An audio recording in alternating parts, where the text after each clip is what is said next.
做咩？咩？一杯飲多。没人做高档玩台木那侬。巴卡夫。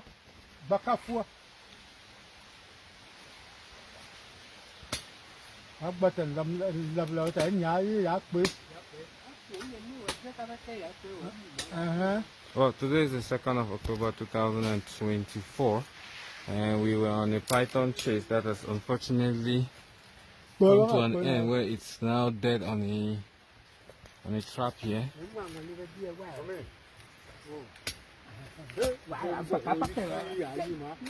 Lagbe, kata.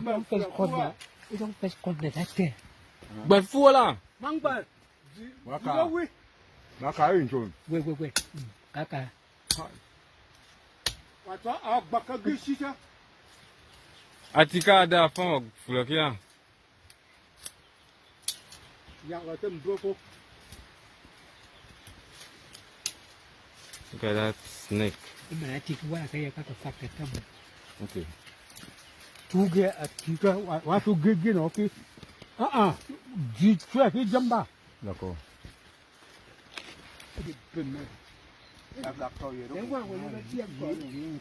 Làm cho ngon luôn điên cổ. Nó mong là bán năng luôn.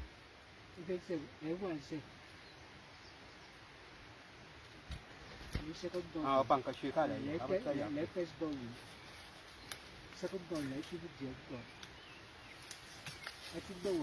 mấy gì à gì? Vai dàn chuyện cả đi. Đi phu bên nào? Lấy phiêu áp phiêu nó không quỳ. Ok. Mà ra mùa là cái chăn dầu gồ bắp cái vị.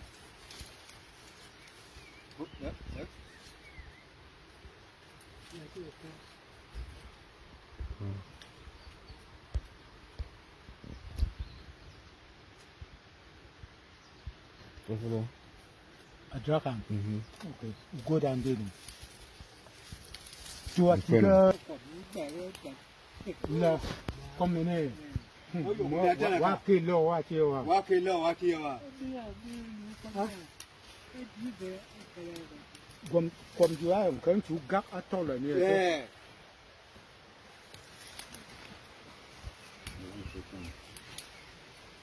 Nếu nó có bêu chụp anh sẽ để không vặt một chiều ra cái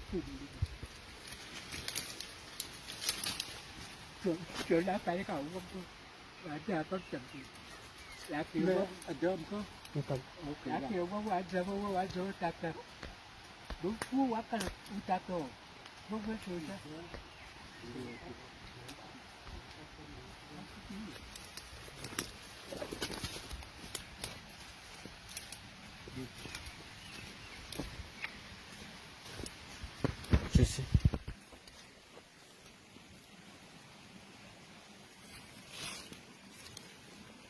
Now who's doing that waka?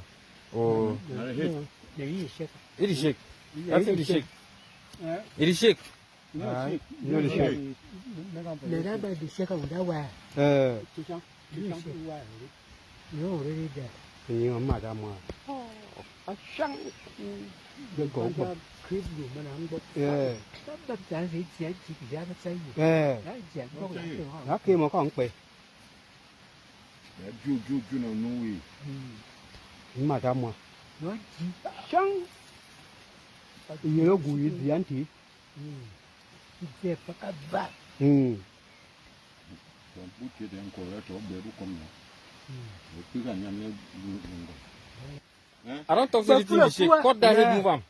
Có cha hề mù phạm mà sao? Bây giờ ai cũng cần cho thế bây giờ con bút ra hết thì nó thì gì? Mẹ bà phu nhung không bà? Fleur oui. Hoàn nhiều phu anh nhiều cho nào?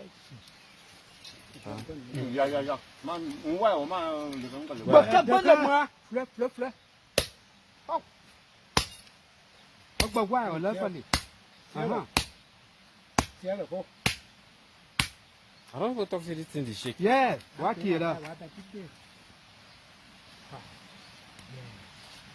Thế là tôi bác cơ. Dịch ra. Im này chưa có rồi qua. Trong gì thế? Dạ. Nó quên nằm nổ.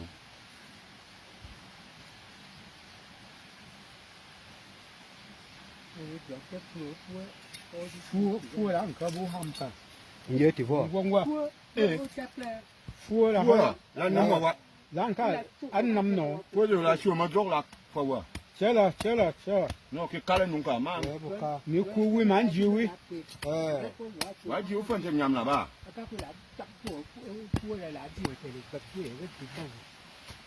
Để bà phu là phu nó.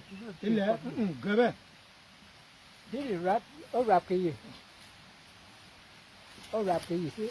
Cứ bẻ rap. Tôi như con rap cái là để tôi như con đi đây liền. Để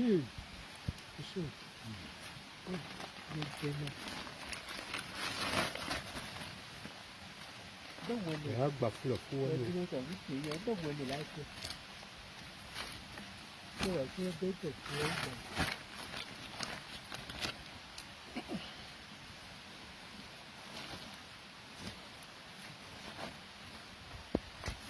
Nói được không? Dừng lên nè. Bên mấy dìa vô. Là Cái con nó. các chủ anh chơi như anh chỉ kể thôi.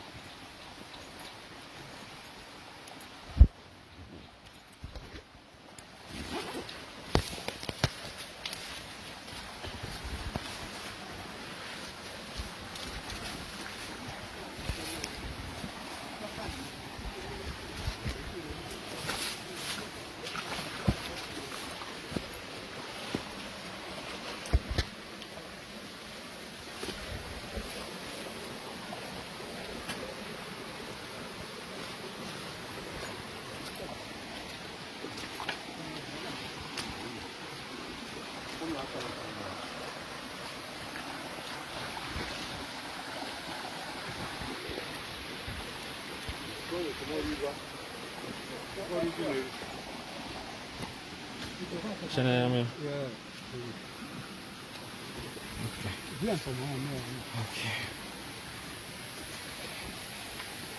well, from here on out, we're going back to the village after a successful hunt. It's a python.